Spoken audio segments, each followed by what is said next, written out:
Bago sa saksi, mga kapuso, tinawag ng Department of National Defense na iligal at marahas ang panibagong pag-water cannon ng mga barko ng China sa isa sa mga barko ng BFAR malapit sa Bajo de Masinloc. Sugatan ang isang tauhan ng BFAR. Saksi, si Chino Gaston.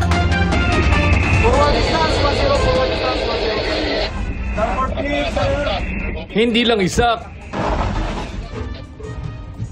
kundi dalawang barko ng China Coast Guard ang nang water cannon sa BRP Dato Gumbay Piang ng Bureau of Fisheries and Aquatic Resources malapit sa Bajo de Masinloc sa West Philippine Sea.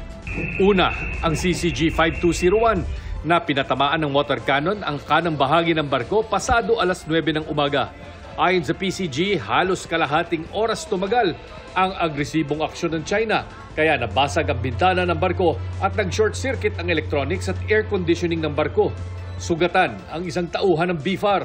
Sa kaliwang bahagi naman ng barko ng water cannon ang CCG 21562.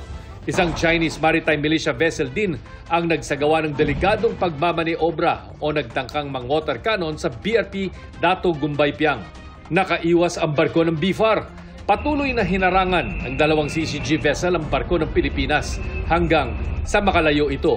Bukod dito, may Chinese warship na nag-anunsyong magsasagawa sila ng live fire exercises sa lugar. Gayunman, naituloy pa rin ng BRP Dato Gumbay Piang at iba pang barko ng BFAR ang misyon nitong makapagbigay ng ayuda sa mga mangingisdang Pilipino.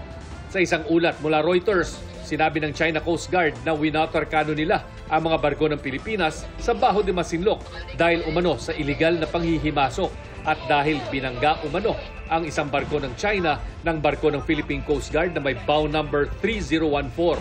Sa social media post ng security analyst na si Ray Powell, kita sa automatic identification system tracking data kung paanong dinigitan ang BRP Dato Roma Pinet ng BFAR ng dalawang China Coast Guard vessel at ilang Chinese fishing militia.